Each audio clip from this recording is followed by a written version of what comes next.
Seberapa yakin memberikan perlawanan?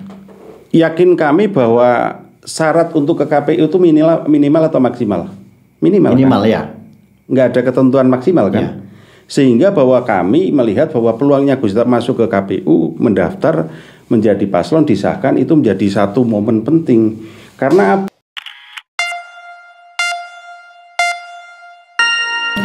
Assalamualaikum warahmatullahi wabarakatuh. Selamat siang menuju sore hari ya, Ricky. Iya, para pemirsa dan juga para pendengar radio dimanapun Anda berada ya, ketemu lagi nih Dea ya. Benar. Dan hari ini sangat luar biasa sekali ya, kita masih di lintas topik ya. Benar banget. Oke, dan kita juga menyapa nih untuk yang lagi melihat ataupun menonton ya di YouTube channelnya Lintas Topik, dan juga yang lagi mendengarkan di 98 Purnama City FM dan 98.8 Citra FM Wonosobo. Hari ini ada siapa sih dia di Lintas Topik? Iya, spesialnya di kesempatan kali ini kita akan kedatangan Bapak Asnawi, Ricky. Oh, Bapak Asnawi ya, pernah dengar ya? Ya tentu ya, karena beliau ini merupakan dulu salah satu anggota DPRD termuda setelah pasca reformasi. Iya, dulu ya.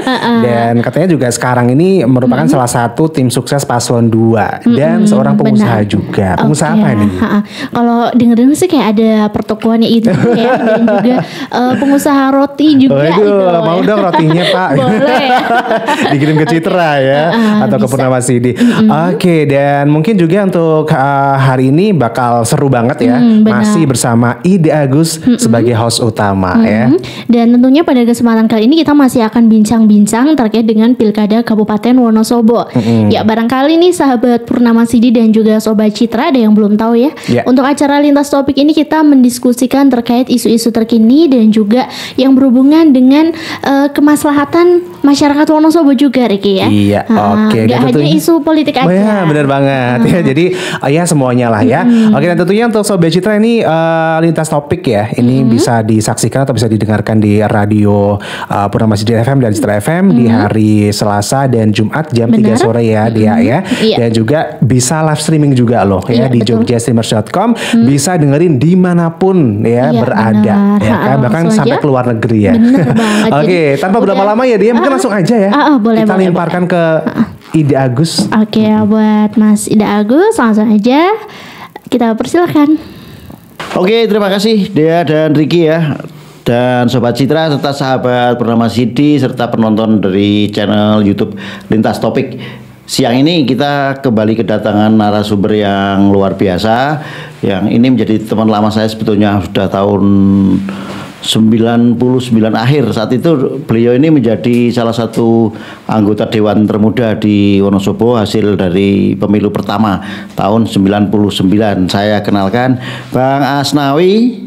Assalamualaikum. Waalaikumsalam warahmatullahi wabarakatuh. Sehat. Wah, berapa abad kita nggak ketemu ya? Lama, puluhan tahun ya Mas Agus ya. Dan maju sedikit. Oke. Nah, kita kayaknya terakhir ketemu tuh udah berapa? Ada 2 atau 3 tahun yang lalu kayaknya ya. Karena memang kesibukan waktu saya ngubah motor. Gimana kegiatan sekarang? Sekarang aktivitas saya banyak kegiatan sosial masyarakat. Sudah tidak di politik? Kebetulan saya kemarin nggak nyalek Mas Agus. Oh, kemarin nggak nyalek? Kapok atau nggak punya modal? Bukan, kakak saya nyalon, adik saya juga nyalon dan alhamdulillah terpilih Mas. Oh gitu ya? Iya. Oh gitu. Tapi nggak kapok juga kan ketika harus mungkin pemilu depan nyalek? Insya Allah 5 tahun yang akan datang saya mempersiapkan diri untuk mengabdi kembali Mas Agus. Oke, aktivis partai ya? Iyalah, politik bagi saya itu apa ya, hobi lah. Saya ada sedikit quote kayaknya yang pernah disampaikan sama Asnawi bahwa politik itu adalah investasi.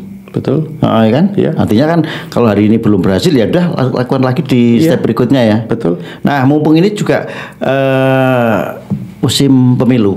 Oke. Pemilu lokal ya, pemilu kada. Nah, ada di 02? Ya, saya masuk dalam komponen pemenangan. Oke. Kita melihat kok kebayarnya kurang ya 02. Memang sengaja silent operation atau memang memiliki strategi khusus? Ada beberapa hal yang memang kita komparasikan dengan kondisi masyarakat. Jadi dengan proses digitalisasi yang berkembang di masyarakat, apalagi kalau melihat bahwa Gen Z ini menjadi ceruk suara yang dominan, bahkan mempengaruhi keterpilihan, sehingga kami banyak sekali lebih ke digitalisasi. Oh gitu. Artinya ada perubahan pola dibandingkan dengan mungkin zamannya Bro 99 2004 gitu ya. Sangat jauh berbeda ya. Sangat berbeda sekali. Jadi sekarang contoh misalkan TikTok atau lewat video-video pendek yang itu memberikan satu narasi bahwa pendidikan politik itu masuk di Gen Z. Kan kita lihat bahwa hampir rata-rata bahwa setiap orang kok dia punya gadget kok. Sehingga bagi saya itu informasi ke publik yang paling akurat terhadap keterpilihan masyarakat. Oke. Sekarang sasaran utama dari kampanye untuk pasangan Gus Ipta Sidki itu siapa sih? Kalau klasifikasi kami bahwa ada kelompok religius, ada kelompok nasionalis, bahkan ini Gen Z ini kan lunjakannya luar biasa Mas Agus. Dari DPT yang sudah ditentukan oleh KPU ini ternyata sangat mempengaruhi, dominan sekali terhadap keterpilihan. Artinya siapa yang bisa menguasai Gen Z itu boleh dikatakan leading ya dari perolehan suara. Ya, jadi ceruk suara yang kami lihat bahwa Gen Z ini menjadi seksi lah kalau menurut saya kan. Karena dia tidak bisa, artinya berpikirnya realistis. Kenapa sih pilih Gus Ipta? Ya kan, karena mungkin jejak digitalnya Gus Ipta kan banyak sekali, bahwa beliau menyapa di komunitas apapun lah ya. Dan itu melihat satu magnet politiknya Gus Ipta ini sangat kental sekali dengan yang namanya keperpihakan pada mereka-mereka itu loh. Apa yang dijual Gus Ipta untuk, oke kita fokus dengan Gen Z tadi ya. Yang dijual Gus Ipta untuk Gen Z tadi? Ya Gus Ipta kan masih muda. Ya kan, kisaran 42, 40, 42 lah, sekitar itulah. Jadi ini fenomenal, santri muda terjun ke politik ini kan bagi saya salah satu sikap politik yang kuat, dan sekaligus bahwa Gus Ipta ini adalah memberikan daya ungkit terhadap keperpihakan anak-anak muda yang sampai hari ini belum ada ketertarikan, sehingga ini motivasi sekaligus memberikan satu pikiran kepada Gen Z agar siapa sih kalau bukan kita untuk melakukan satu sikap terhadap kepemimpinan di level apapun. Dan kebetulan Gus Ipta kan di level bupati ya. Ya. Nah, bicara tentang Gus Ipta tidak bisa dilepaskan dari Al-Azhariyah. Betul. Apakah Gus Ipta maju itu lebih banyak menjual nama besar Mbah Mun sebagai tokoh besar Al-Azhariyah? Secara spesifik bahwa Gus Ipta dzurriahnya Mbah Muntaha karena cucu ya. Yang kedua bahwa basic beliau di dunia pendidikan ini kan sukses dari PAUD sampai SD, SMP, bahkan SMA. Ini kan narasi yang besar bahwa fondasi cara berpikir mengelola sebuah kepemimpinan ini Gus Ipta menurut saya adalah pembelajaran yang luar biasa. Dan saya melihat bahwa Gus Ipta ini magnet politiknya kuat karena basicnya sebagai pengajar atau mengabdi di pondok pesantren. Magnet politik bagi siapa? Atau jangan-jangan hanya di komunitas alumninya aja? Bukan, santri ya pasti kan. Santri kan sekarang sudah punya keterpilihan. Jadi santri itu tidak hanya sekedar mengambil peran di bidang pendidikan keagamaan, tapi santri itu harus mengambil pos-pos penting di pemerintahan. Entah itu di tingkat desa sampai kabupaten, bahkan kita lihat ya contoh misalkan Pak Kiai Ma'ruf Amin kan beliau sukses juga, ya santri menjadi wakil presiden atau kementerian. Lah ini Gus Ipta ini adalah motivasi kepada anak-anak muda termasuk juga santri itu harus mengambil peran-peran politik di masyarakat. Begitulah. Nah, kita bicara tentang komparasi antara paslon incumbent dengan paslonnya Gus Ipta. Ini kan jumplang banget ya, dimana incumbent ini kan didukung mayoritas partai. Sementara gemuk banget ya, gemoy ya. Nah, sementara untuk Gus Ipta sendiri hanya didukung 2 partai, itu aja yang satu nggak ada kursinya, ya kan? Dan P3 juga hanya 2 kursi. Betul. Kalau diakumulasi suara ya masih sangat jauh beda. Betul. Seberapa yakin memberikan perlawanan? Yakin kami bahwa syarat untuk ke KPU itu minimal atau maksimal? Minimal kan? Ya. Nggak ada ketentuan maksimal kan? Ya. Sehingga bahwa kami melihat bahwa peluangnya Gus Itap masuk ke KPU, mendaftar menjadi paslon, disahkan, itu menjadi satu momen penting. Karena apa? Bahwa keterwakilan yang ada di DPRD, ya saya katakan representasi hasil perwujudan pemilu kemarin lah ya, 2024. Tapi secara ansih bahwa politik di masyarakat itu tidak bisa linier kepada partai A, partai B. Kondisi di masyarakat sekarang itu lebih dinamis sekali. Ya sebagai contoh lah ya, hal-hal yang kami lihat bahwa incumbent juga banyak yang tidak mendapatkan dukungan signifikan. Contoh misalkan pilgub yang dulu ketika Pak Bibit dengan Pak Ganjar ya kan. Bahkan Pak Ganjar juga koalisinya nggak begitu besar. Ya. Nah sehingga kami melihat bahwa kedaulatan politik di tangan masyarakat, bukan di tangan partai saja. Sepanjang partai mampu memobilisasi, mampu memberikan satu pemahaman atau meyakinkan.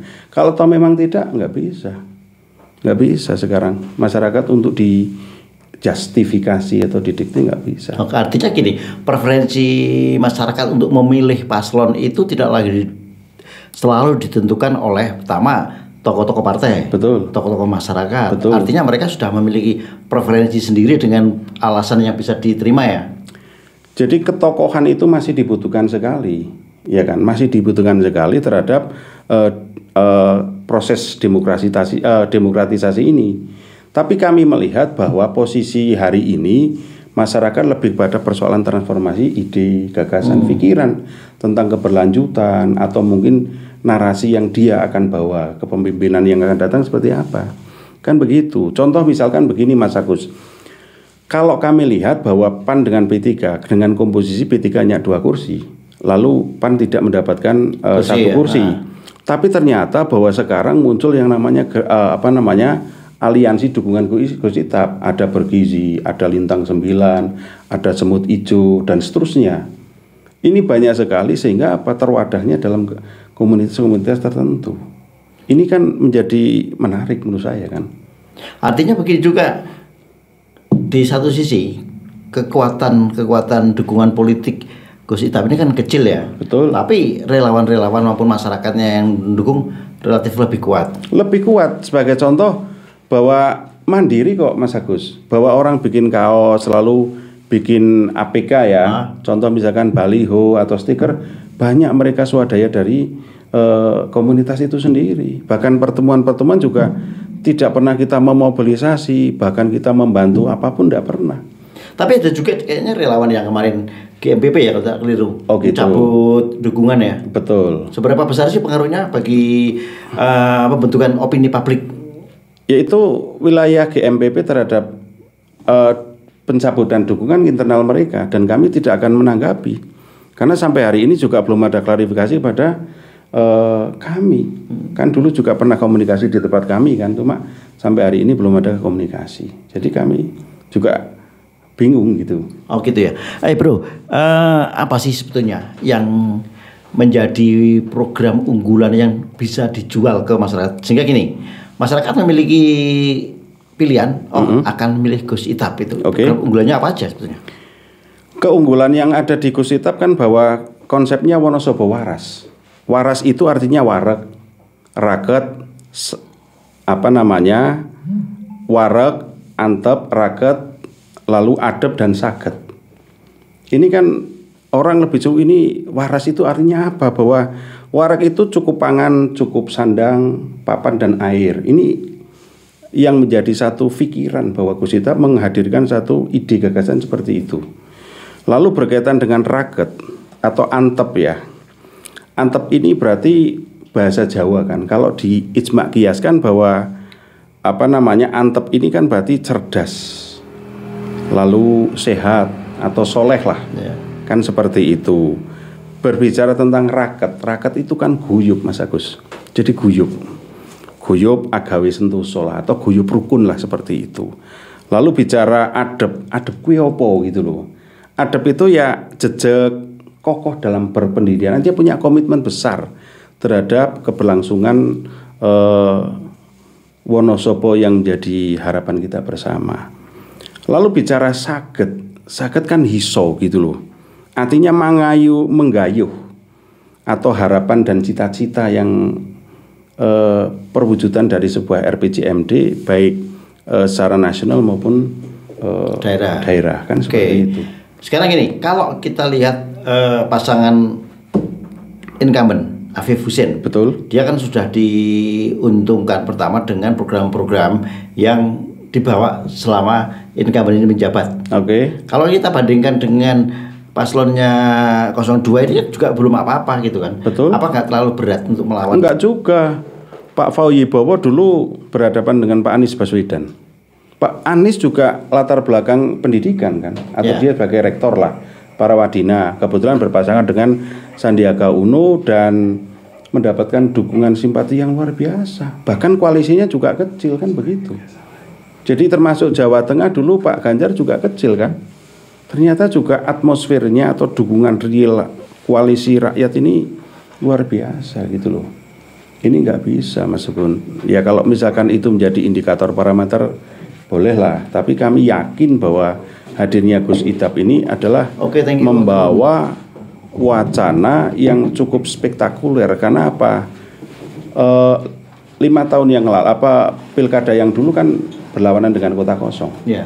Kami semangat atau sepakat bahwa kota kosong ini tidak bisa ditumbuh kembangkan dalam iklim demokrasi. Karena nggak pernah merubah kondisi. Nggak pernah dong. Maka hadirnya Gus Ithab ini adalah perwujudan untuk menghadirkan yang namanya demokrasi. Tapi Gus Ithab sendiri kan di 2020 kemarin juga aktivis ini kota kosong. Iya, karena waktu itu kan semua partai sudah ke sana semua kan. Sama ini juga berkah karena hasil keputusan MK. Kalau misalkan keputusan MK tidak 7% kan atau 20% kan sudah tidak bisa maju Mas Agus. Ini berkah saja. Kawin paksa nggak antara Gus Ithab dengan Sidki karena adanya berkah dari MK? Ya kalau bicara kawin paksa enggak, karena awalnya juga kita melakukan penjajakan. Jadi Gus Ithab itu kita bikin plan A, plan B, plan C. Ada waktu itu muncul ada pasangan-pasangan, ada Mas Tommy, lalu ada Mas Sidki yang sekarang berpasangan kan, atau mungkin ada nama-nama yang lain. Jadi di internal kita melakukan penjajakan atau menyodorkan satu konsep terhadap pemikiran kolaborasi antara Gus Ithab dengan berpasangan yang lain. Nah saya melihat bahwa pasangan sekarang Gus Ithab dan Mas Sidki adalah mawaddah, saling mengasihi. Ini luar biasa begitu kan. Kebetulan Mas Sidki backgroundnya ya pengusaha juga kan beliau kan begitu. Gus Ithab backgroundnya selain pengajar juga pengasuh pondok pesantren. Ini kan luar biasa. Nah digandengnya Sidki sebagai pasangan dari Gus Ithab ini kira-kira merugikan nggak? Karena kita tahu nih majunya Sidki sebagai calon ya. Dan posisi dia sebagai ketua PAN itu juga masih menyisakan persoalan. Bahkan kita mendengar kelompok-kelompok yang tadinya menjadi kantong suara PAN kayaknya berpaling gitu loh. Ya kalau berspekulasi berpendapat seperti itu sah-sah saja. Tapi kalau saya lihat sampai hari ini, kalau persoalan internal kepartian itu saya tak ikut campur. Itu internal ya? Iya internal. Tapi kalau di publik nggak ada keterpilihan hal-hal seperti itu. Sehingga kami lebih melihat bahwa persoalan dinamika itu adalah internal kepengurusan lah. Oh gitu ya. Tapi tidak akan mempengaruhi psikologi gerakan itu. Masyarakat nggak akan terpengaruh dengan itu kok. Karena mungkin secara politik masyarakat sudah melek bahwa itu adalah dinamika dalam sebuah organisasi atau partai politik kan seperti itu. Saya pikir. Nah sekarang antara Gus Ithab dan Sidki ya dalam perjalanannya tersebut kan masih belum kuat chemistry-nya karena dipersatukan karena kawin paksa itu tadi kan bukan kawin paksa, berkah dari MK keputusan MK. Terus pembagian job-job selama kampanye seperti apa? Sangat familiar, sangat indah sekali. Jadi saya sampaikan bahwa pasangan Mas Sidki dan Gus Ithab ini adalah mawaddah, saling mengasihi. Jadi perannya itu luar biasa. Artinya seperti rumah tangga, bahwa saling melengkapi, saling asah, saling asuh dan seterusnya. Tidak pernah ada perdebatan apapun. Bahkan ketika Gus Ithab nyun sewune ada kegiatan kok ternyata tidak bisa, dengan sukarela atau menghandle. Saling melengkapi, ya, saling gitu melengkapi, kan begitu. Penantang itu harus memiliki pembeda. Dengan incumbent kan. Betul. Nah, apa yang jenengan lihat dari incumbent dan itu bisa dijadikan keunggulan dari pasangan 02? Banyak sekali ya. Jadi saya melihat bahwa Gus Ithap ini memiliki peran penting di masyarakat terhadap keberpihakan politik. Sebagai contoh bahwa Gus Ithap melakukan satu terobosan dengan membuat yang namanya skema atau misalkan narasi atau ide gagasan tentang Wonosobo waras. Ini kan luar biasa sekali, mampu menerjemahkan satu pikiran yang berkembang. Yang kedua, bahwa melekat sekali di tempatnya Gus Ithap bahwa tugas orang pemimpin itu apa, Mas Agus? Mengelola pikiran orang banyak. Nah, saya melihat Gus Ithap itu mampu menerjemahkan yang namanya pikiran masyarakat. Sebagai contoh beginilah, dukungan-dukungan yang sekarang mengalir, membuat poros sana atau aliansi dengan nama macam-macam itu, bahkan kunjungan di masyarakat Gus Ithap itu lebih cenderung banyak diminta, bukan meminta. Ini luar biasa sekali. Termasuk juga karena beliau sebagai kiai, sebagai mubalek ya. Jadi pengajian-pengajian juga dihadiri, keberpihakannya dari masyarakat, bukan dari paslon. Tadi di awal dikatakan untuk Gen Z ya, menggunakan metode digitalisasi dalam kampanye, penyampaian visi misi, penyampaian ide-ide yang itu bisa disesuaikan generasi anak muda. Sekarang bagaimana dengan generasi lain yang mungkin secara digitalisasi belum begitu melek? Apa masih menggunakan pola-pola lama? Potensi politik, ya, karena Wonosobo ini kan punya kultur. Ya, jadi kebetulan Gus Ithap lebih banyak dilihat oleh masyarakat, beliau durihnya Mbah Muntaha. Nah, sementara Mbah Muntaha hadir menciptakan satu paradigma politik, mampu memberikan satu peradaban di masyarakat Wonosobo, munculnya IIKI, bahkan sekarang menjadi UNSIK, itu kan pengejawantahan dari pikirannya Mbah Muntaha. Darah atau pikiran itu mengalir di Gus Ithap, sehingga disitulah magnet atau perekat di masyarakat yang masih terngiang-ngiang. Jasanya Mbah Muntaha ini sangat kuat sekali terhadap keberpihakan di Wonosobo, utamanya di sektor pendidikan dan mencerdaskan kehidupan masyarakat, Mas Agung. Program unggulan tadi kan dikatakan bahwa wareg dan lain-lain itu ya. Program unggulan Gus Ithap ketika nanti ditawarkan itu apa konkretnya? Lebih cenderung bagaimana Wonosobo ini tentang masalah kemiskinan kan menjadi persoalan urgent. Ya, kemiskinan itu menjadi stressing bagi Gus Ithap, sehingga dari 35 kabupaten kota ketika Gus Ithap terpilih, harapan kami ya paling tidak bisa kita lihat grafiknya dengan PDB dan seterusnya, kan seperti itu. Kemiskinan ini menjadi sebuah kemarin juga pernah disampaikan oleh baik tim 0102 yang terlebih dulu hadir ke sini. Konkretnya seperti apa, Bro, untuk pengentasan kemiskinan dari program-program yang di bawah? Saya potong sedikit juga. Kayaknya Gus Ithap ada program ini ya, santunan kematian. Nah, betul. 2 juta per orang ya. Itu nanti, tapi ini dulu aja. Langkah konkret untuk pengentasan kemiskinan. Akselerasi sumber daya manusia yang harus kita prioritaskan lebih unggul, artinya kompetitif. Sebagai contoh begini, Mas Agus, bahwa era kompetisinya atau kompetitifnya adalah transformasi dari manual tech menjadi digitalisasi. Sebagai contoh misalkan kita punya PLK, kan Gen Z itu kan lulusan SMA atau SMK, mestinya harus didesain untuk menjadi leader atau menjadi advertiser lah ya. Itu menjadi salah satu pikiran bahwa pemerintah atau pemerintah kabupaten campur tangan intervensi terhadap hal-hal dimaksud. Tentunya bicara tentang akselerasi sumber daya manusia. Lalu yang kedua berkaitan dengan peningkatan status sosial ekonomi. Orang kan lebih cenderung bahwa wah kalau nggak jadi PNS, ASN nggak keren. Tapi bagaimana menciptakan satu entrepreneur? Sebagai contoh saya melihat bahwa hilirisasi yang dicanangkan oleh pemerintahan Pak Prabowo terpilih, ini kan menjadi salah satu indikator kebangkitan ekonomi. Sumber daya alam yang kita miliki lalu dikelola dengan sumber daya manusia, dan sekaligus pemerintah intervensi terhadap program, saya pikir ini menjadi jembatan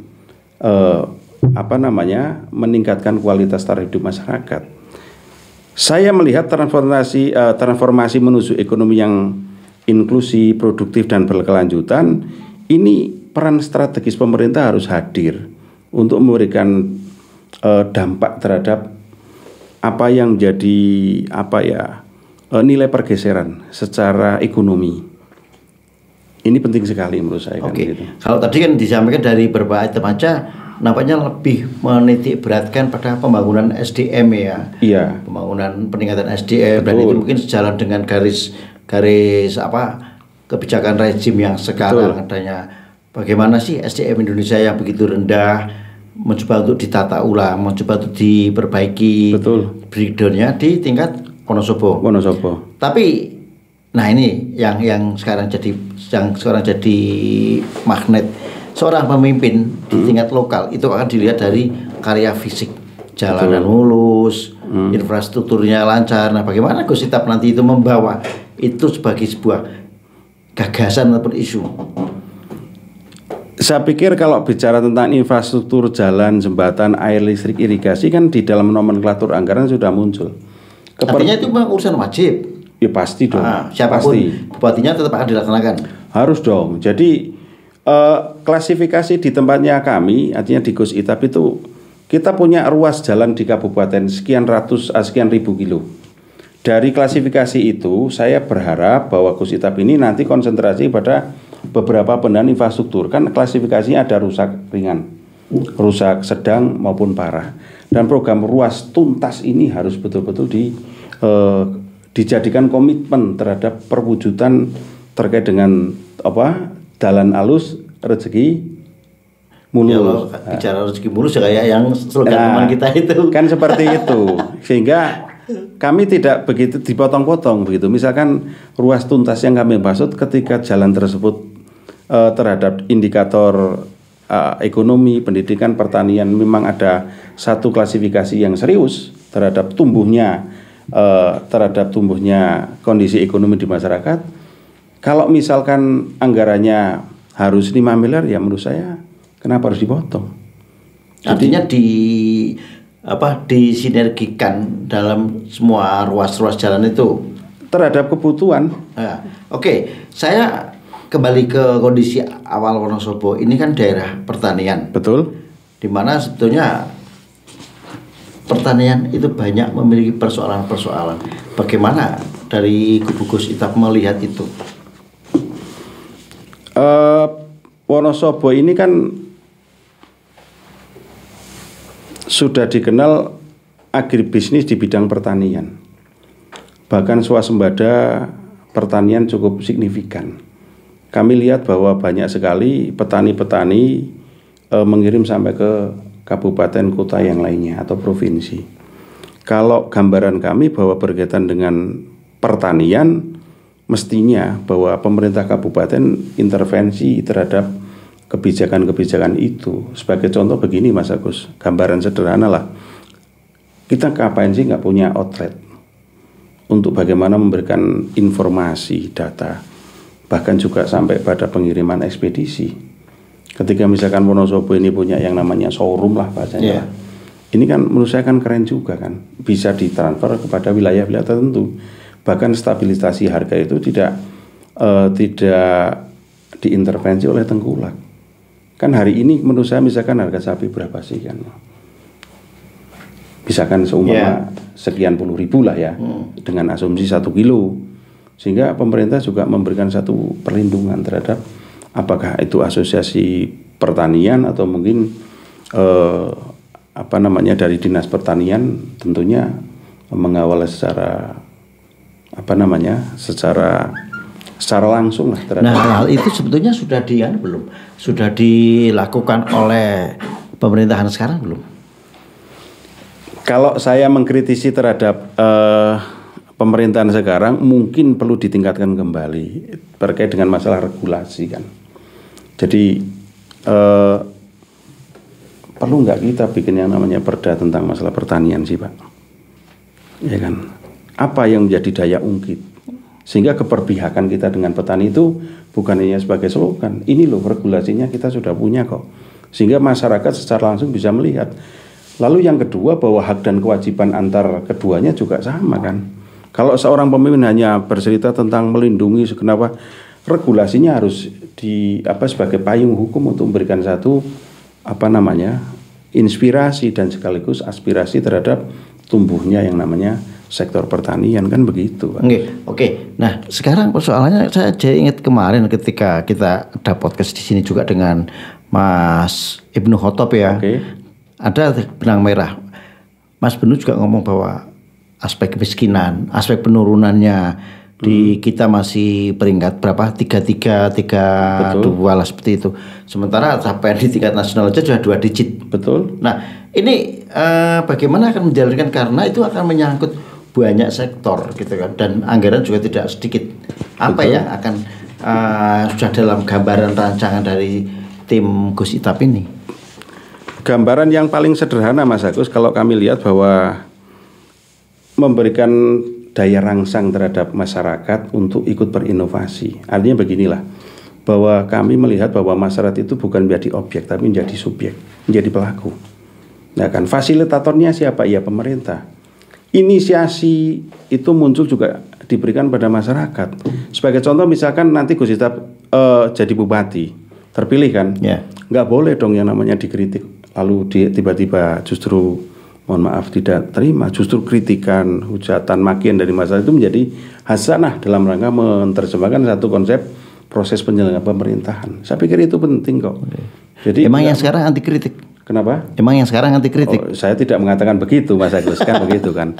Tapi rata-rata bahwa pemimpin ini kan kurang terbuka ketika dikritik. Kayak misalkan saya. Dikira nyerang pribadi ya, bukan pada kebijakan ya.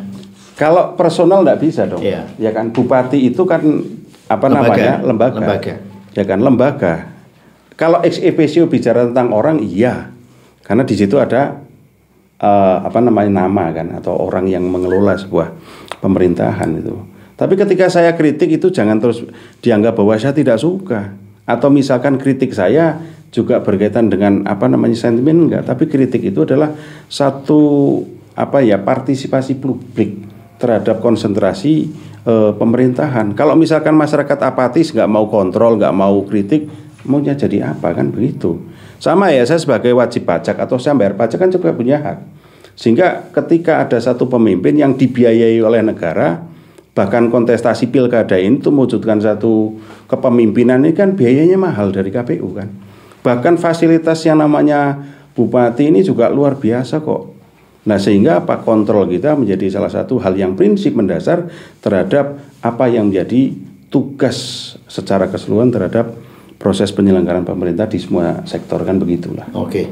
Oh ya, tadi saya di sebelum ini sempat menyinggung bahwa Gus Itap memiliki program santunan kematian. Betul. Logis nggak sebetulnya program itu disampaikan? Ya sangat logis dong. Dasarnya dari mana? Dasarnya banyak. Sekarang misalkan begini, APBD kita udah di atas 1 triliun lah ya. Kalau misalkan rata-rata satu hari, misalkan ada orang meninggal 5 atau 10, asumsi 20 juta. Masa sih untuk biayanya seperti itu? Sementara kultur masyarakat kita kan yang namanya orang meninggal kan. Iya kalau misalkan strata ekonominya dia mampu, dia mapan. Kalau tidak, artinya bahwa hidup kita di sini kan mau tidak mau harus berbenturan dengan namanya duit atau pembiayaan. Oh gitu ya. Sip. Artinya juga gini, kadang-kadang mikir, ini ngitungnya gimana? Tingkat kematian kan tidak bisa diprediksi. Angka kelahiran oke. Betul. Tapi angka kematian dalam 1 bulan berapa orang? Sekali 12 bulan, artinya di situ ada asumsi angka. Betul. Kan. Bagaimana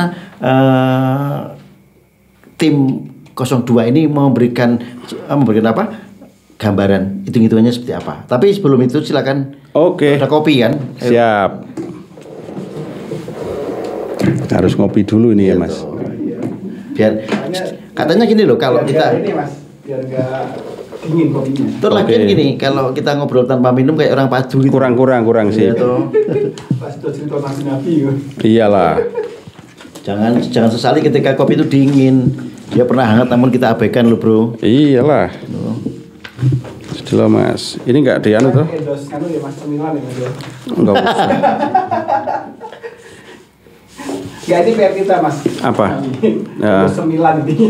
Oh enggak, harusnya kamu besok lah. Saya kan punya ini tuh, apa namanya, bakery kan. Oh iya. Ya nanti untuk sponsor nggak apa. Wah iya. Mantap. Ya lah 2 ini kan. Oh, dua, iya. Siap ya. 2 ketika mau podcast kan gitu kan. Karena kita memang konsepnya head to head Mas. Kenapa? Head to head antara host dan narasumber nih. Iya. Biar lebih mendalam ceritanya. Saya tak buka-buka ini dulu. Ya maksudnya kan Kepean. Ya kan ngomong basis data Mas. nanti kalau misalkan saya nggak ngomong data nanti dikiranya woki ngawur. Cuma asumsi toh ya. Ya kan, nanti dikiranya terlalu berspekulasi ngomong kan begitu kan. Kan begitu toh Mas Agus. Yes. Santai kan? Tapi saya punya data Mas. Kenapa? Dari WHO itu menentukan angka kematian itu standarnya adalah 1001 Mas. 1001 kan? Ya. Iya. Jadi antara 1000 orang itu yang meninggal 1. Tapi saya lupa itu per hari atau per bulan atau per tahun. Ya sekarang misalkan contoh lah ya, kita lihat bahwa ketika misalkan dia sudah berobat di rumah sakit, ya kan dia sudah biayanya mahal, terus dia juga maaf untuk biaya pemakaman, bahkan kalau kulturnya di Wonosobo kan ada nikah hari, 7 hari, tradisi itu ya kan sampai 40 hari kan. Ya. Nah ini kan bicara tentang apa ya, persoalan sosial tapi menjadi beban. Nah ketika masyarakat kita dibantu, ya tidak semuanya. Ini kan proteksi terhadap pemerintah itu ada itu, tidak hanya sekedar melayat kan begitu tuh Mas. Kan begitu. Dana dari mana, Bro? Kenapa? Dana dari ya dari APBD lah ya. Nah itu yang saya pengen tahu, hitung-hitungan ketemu belum? Sudah saya hitung. APBD kita lewat dinas sosial kan ada lah ya. Kan posnya bisa kan, atau misalkan lewat Kesra kan bisa kan. Kalau misalkan SKPD yang akan mengampun nanti oke lah.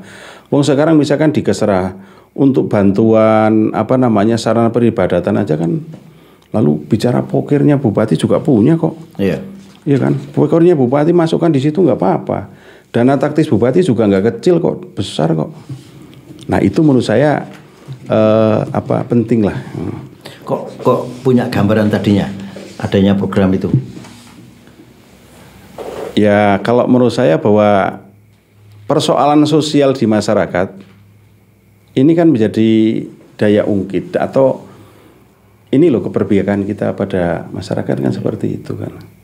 Nah tadi saya ngamati apa yang kita bicarakan ini, kita belum melihat bahwa Gus Itap lebih memiliki preferensi ke program-program fisik ya. Okay. Apakah itu menjadi sesuatu yang tidak penting-penting amat, kalah dengan program peningkatan SDM atau itu nanti sambil jalan? Ya, saya pikir struktur APBD atau teknik formulasi penyusunan APBD itu kan menjadi akselerasi yang harus dipahamkan bersama. Bahwa ketika Undang-Undang Dasar 45 memberikan satu amanat terhadap pendidikan dan seterusnya, itu menjadi salah satu faktor penting. Menjadi penyeimbang ketika ada satu program yang tentunya di masyarakat ini menjadi satu topik pembicaraan, sehingga itu menjadi penting untuk diangkat. Kalau bicara regulasi kan tinggal kita misalkan kirim ke DPR. Kalau enggak ya bikin aja SK Bupati. Kan selesai kan begitu kan. Persoalan utama di Wonosobo apa sih sebetulnya sekarang yang sangat-sangat urgent untuk ditata? Ya kalau menurut saya bahwa kalau bicara apa dulu, infrastruktur atau pendidikan? Karena Gus Itap itu lebih care dengan SDM, coba di SDM-nya seperti apa? SDM ya. Jadi SDM. Ya menurut saya bahwa SDM itu menjadi kawas condro dimokonya dalam sebuah tatanan kehidupan masyarakat. Ketika masyarakat ini mampu memobilisasi satu pikiran, ide, gagasan, saya pikir pemerintah akan mudah lah. Kan sebagai contoh gini Mas Agus, kalau nasihati orang bodoh itu jadi musuh. Ya. Tapi nasihati orang pintar jadi teman gitu kan. Ini adalah satu mindset yang harus dibangun. Ketika masyarakat punya kemandirian, lalu masyarakat kita jadikan sebagai subjek, menjadi pelaku bukan objek. Ini insya Allah Indonesia, Wonosobo ini akan bisa kita lihat angka kemiskinan bisa ditekan. Karena faktor SDM itulah. Ada kesadaran atau political will lah dari pemimpin untuk bagaimana pendidikan itu menjadi penting kan. Penantang itu memang dibutuhkan, harus memiliki effort lebih dibandingkan incumbent kan. Kalau penantang hanya rata-rata kayak gitu ya tetap ibaratnya kalah secara dalam pandangan publik dengan incumbent. Nah ini apa yang menjadi pembeda? Banyak sekali, contoh misalkan santunan untuk kematian. Tadi itu ya. Lalu ada Besti, ya kan? Besti itu apa? Ya kan. Jadi apa program Besti, ada program beasiswa bagi mereka yang punya prestasi. Ya kan? Beasiswa prestasi. Iya, pasti ada, itu dibiayai APBD. Kenapa tidak? Wong dia juga anak bangsa kok. Dia juga orang Wonosobo yang nanti besok akan membawa jalan pikiran Wonosobo lebih baik kan, begitu kan? Nah ini menjadi penting menurut saya kan, begitu kan, menjadi penting.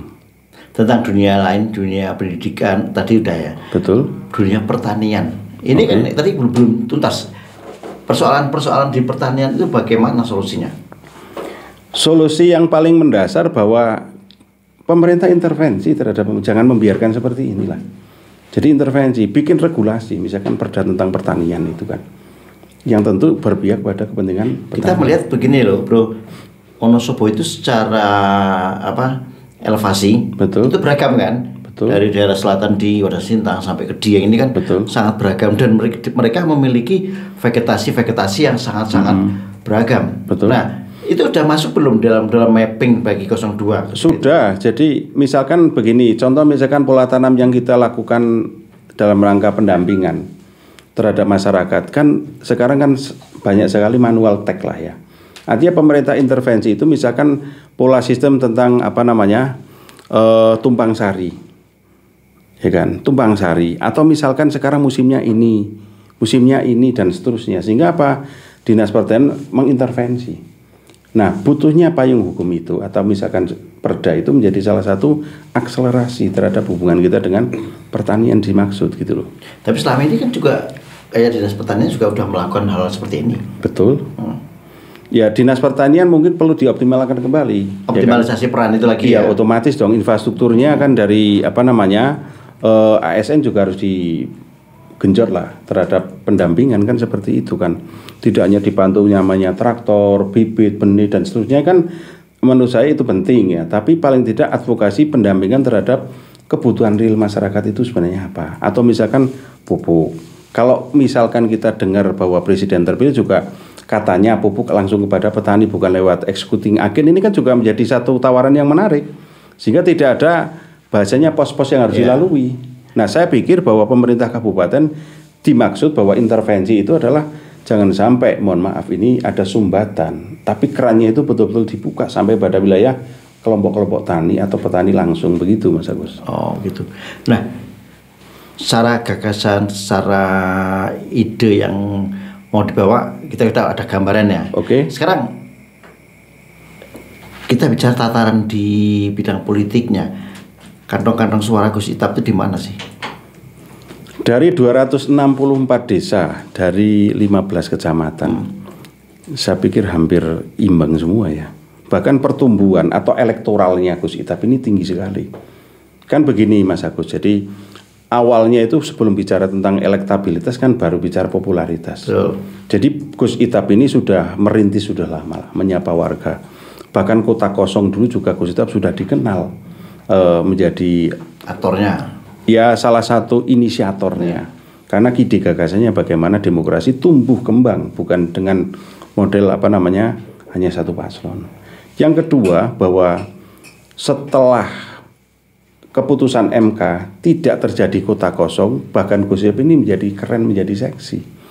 Banyak orang siapa sih kan taunya bahwa ini kan kayak kemarin kota kosong. Oh ternyata ada kok, ya kan, pesaingnya siapa, Gus Itap, dan ini luar biasa animonya kepada masyarakat. Dari 15 kecamatan contoh misalkan di daerah Wadas Sintang Tirip, ini nama Gus Itap luar biasa. Sebelumnya juga Gus Itap lewat program Jumling. Jadi Jumat keliling, beliau kan karena mubalek ya. Jadi beliau jadi khutbah sekaligus jadi imam di masing-masing masjid yang beliau kunjungi. Dari 264 desa hampir 80%. Jadi pasca kota kosong 3 tahun yang lalu Gus Itap canvassing ke bawah untuk melakukan komunikasi terhadap masyarakat, termasuk pembinaan tentang spiritual. Ini menjadi penting karena apa? Wonosobo ini kan tidak bisa dilepaskan bahwa Wonosobo ini adalah basicnya adalah agamis, kan begitu. Berapa target suara yang direncanakan oleh Gus Itap? Kalau target kami bahwa misalkan DPT taruh kata di 680 sekian ya kan, ratus ribu kan, bahwa kita mendapatkan di angka 400 lebih sedikit, sehingga komposisinya di nggak sampai 60%. Karena kita sadar bahwa tarikan-tarikan orang dukungan kepada Gus Itap itu semakin masif karena muncul keterpilihan bahwa ide gagasan dari Gus Itap banyak menempel di masyarakat. Ini Gus Itap berencana menang atau hanya sebagai penentang serius? Menang serius. Jadi tanggal 27 saya yakin bahwa Gus Itap akan menang. Dan resourcesnya sudah disiapkan? Sudah dong, kita punya analisis bahwa hasil kita 1 minggu yang lalu ya, bahwa kita bertemu dengan 2 konsultan. Jadi kita punya konsultan politik. Angka keterpilihan sekarang berapa? Angka terpilihan kita di angka 50 lebih. Ya kan, nggak ada 60 per hari ini. Cuma kan jeda waktu ada 1 bulan ini kan nanti akan ada nilai pergeseran. Termasuk bahwa ada sekitar 16% yang dia belum menentukan sikap pilihan gitulah. Itu angka parsialnya lah ya. Yeah. Sehingga ketika misalkan angka di situ 16% itu akan berubah kemana? Nah itu yang nanti akan kecenderungan untuk menentukan pilihan. Angka itu tinggi sekali asumsinya. Kenapa? Asumsi angka 50 kemenangan. Oke ya. Kemenangan kita di angka 50 lebih gitu loh. Nah, berapa kali pilkada, berapa kali pilek kita sama-sama tahu. Betul. Pesta rakyat itu identik dengan pesta kan, kegembiraan dan lain-lain. Nah, seberapa siap sebetulnya persoalan amunisi?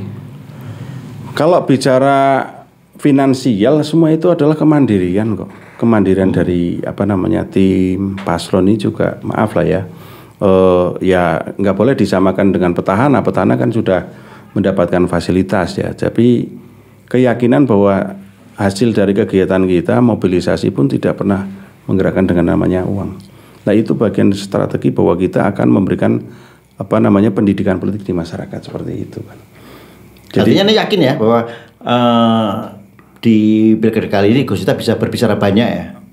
Kemenangan kita di angka 50% lebih mas. Iya. Ya kan, kalau misalkan petahana mengatakan bahwa kemenangan mereka sampai 80 segala macam monggo, tapi kalau kita realitinya bahwa kemenangan kita adalah di 50% lebih. Itu tanpa money politik mas. Kenapa? Tanpa money politik. Nampaknya kita nggak pakai money politik. Bantuan-bantuan kita ke masyarakat juga sampai hari ini nggak ada.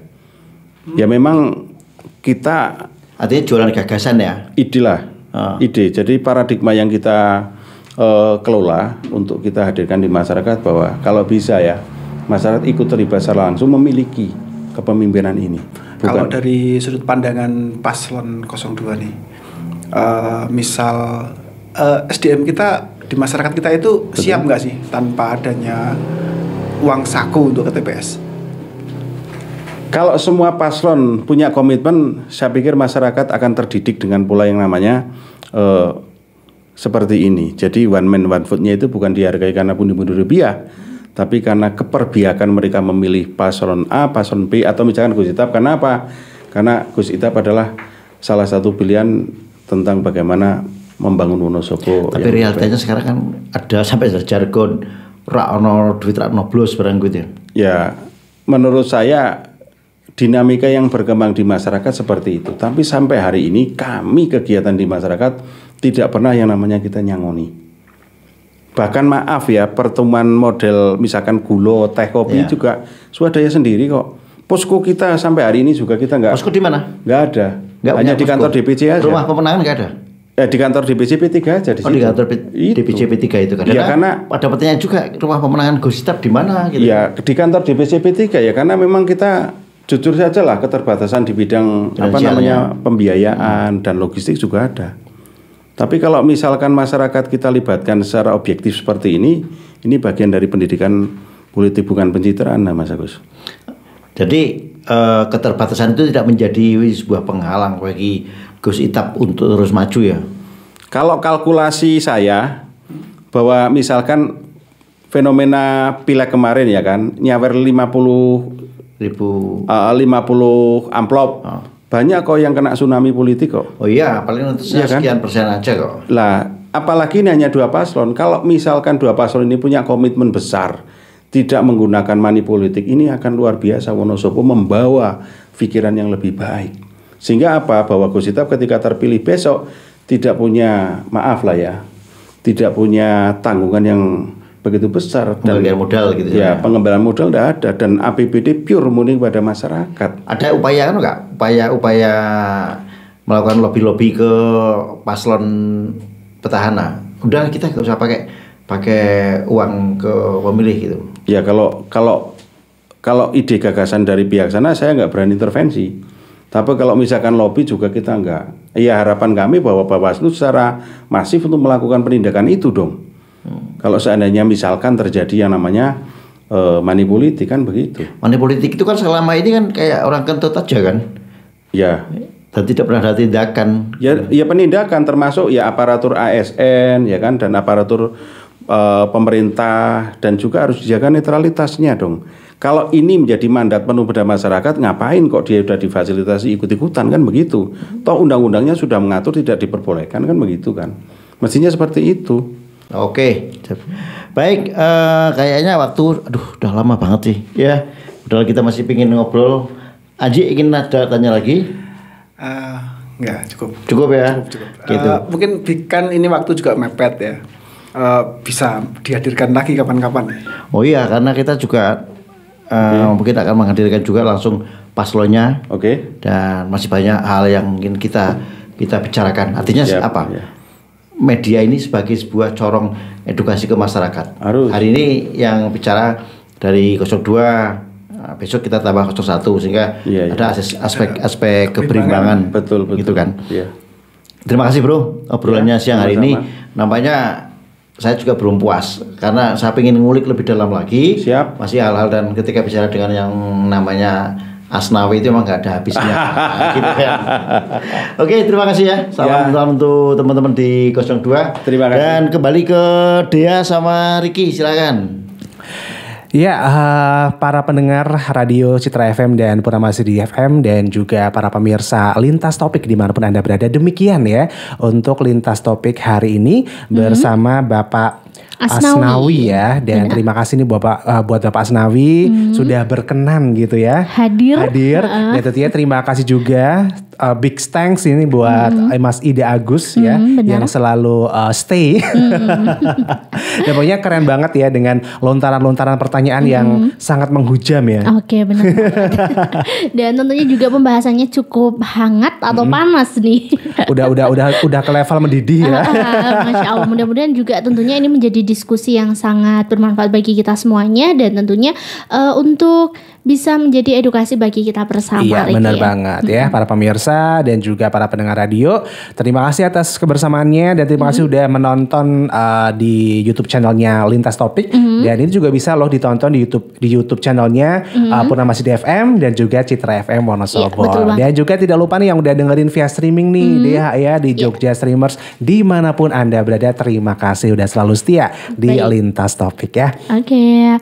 Ya, Dea dan juga Ricky mohon pamit undur diri. Terima kasih atas kebersamaan Anda. Sampai jumpa kembali. Wassalamualaikum warahmatullahi wabarakatuh.